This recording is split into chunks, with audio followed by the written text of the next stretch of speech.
కొన్ని గురుకులాల్లో వసతులు సరిగా లేవంటూ తల్లిదండ్రులను ఆందోళనకు గురి చేసేలా తప్పుడు ప్రచారాలు చేస్తున్నారని, అలాంటి అబద్ధపు ప్రచారాలు ప్రజలు నమ్మవద్దని మంత్రి అడ్లూరి కోరారు. పెద్దపల్లి జిల్లా ధర్మారం మండలం మల్లాపూర్లోని సాంఘిక సంక్షేమ బాలికల గురుకుల పాఠశాలను సంక్షేమ శాఖ మంత్రి అడ్లూరి లక్ష్మణ్ కుమార్ ఆకస్మిక తనిఖీ చేశారు. మొదటగా వంటగదితో పాటు అక్కడి పరిసరాలను పరిశీలించారు. అనంతరం విద్యార్థులతో కలిసి మధ్యాహ్న భోజనాన్ని చేస్తూ విద్యార్థినీలతో ముచ్చటిస్తూ సమస్యలను అడిగి తెలుసుకున్నారు. ఆ తర్వాత హాస్టల్ పరిసరాలను పరిశీలించి పలు సూచనలు చేశారు. ఈ సందర్భంగా మంత్రి అడ్లూరి మాట్లాడుతూ మల్లాపూర్ గురుకుల పాఠశాలలో వసతులు బాగున్నాయన్నారు. ప్రభుత్వ నిబంధనలకు అనుగుణంగా విద్యార్థినీలకు నాణ్యమైన భోజనాన్ని అందిస్తున్నారని తెలిపారు. గురుకులాలపై కొంతమంది తప్పుడు ప్రచారాలను చేస్తూ విద్యార్థుల తల్లిదండ్రులను భయభ్రాంతులకు గురి చేసేలా అబద్ధపు ప్రచారాలు చేస్తున్నారని మండిపడ్డారు. వాటిని ప్రజలు నమ్మవద్దని కోరారు.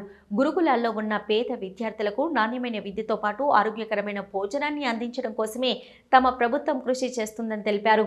మంత్రి వెంట మార్కెట్ డైరెక్టర్ గంధం మహిపాల్, యూత్ కాంగ్రెస్ అధ్యక్షుడు అశోద అజయ్ కుమార్, కాంగ్రెస్ నాయకులు నరేష్, గంధం మహేందర్తో పాటు మల్లాపూర్ గురుకుల పాఠశాల సిబ్బంది ఉన్నారు.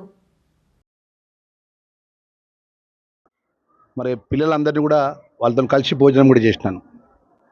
చాలా సంతోషం ఏంటంటే సోషల్ వెల్ఫేర్ మినిస్టర్గా మా డిపార్ట్మెంట్ సంబంధించినటువంటి టీచర్స్ కానీ, ప్రిన్సిపల్గా ఇన్ఛార్జ్గా ఉన్నారు ప్రిన్సిపల్ గారు కానీ అందరూ కూడా ప్రభుత్వ నిబంధనకు అనుగుణంగా ఈరోజు మంచి భోజనం పిల్లలకు అందివ్వడం జరుగుతుంది. ఇదే విధంగా ప్రతిరోజు ఉంటుందని చెప్పడం జరుగుతుంది. ఎందుకంటే నేను చెప్పి వస్తే క్వాలిటీ చేసిన అనుకోవచ్చు, కానీ నేను ఆల్ ఆఫ్ సడన్ వచ్చినాను కాబట్టి ఎంత మంచి చాలా బాగా భోజనం, రైస్ కానీ ఇవన్నీ కర్రీస్ కానీ, సాంబార్ కానీ, పెరుగు కానీ, అరటిపండు కానీ, ఎగ్గు కానీ అన్నీ ఇవ్వడం జరిగింది.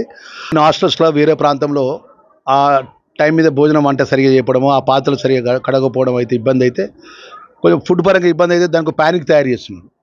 ఆ ప్యానిక్ అంటే ఏదో వెల్ఫేర్ డిపార్ట్మెంట్ సంబంధించిన హాస్టల్స్కి సంబంధించిన పిల్లల ఆ మెస్ పరంగా ఇక్కడ ప్రభుత్వం సరైన భోజనం పెట్టట్లేదు, ప్రభుత్వం పిల్లల్ని పట్టించుకుంటలేదు ఒక అపవాద గత కొద్ది రోజులకెళ్ళి అనేక పత్రికల్లో వస్తుంది. వెల్ఫేర్ పరంగా పిల్లలకు ఎక్కడ ఇబ్బంది జరగకుండా ప్రత్యేకంగా దృష్టి పెట్టి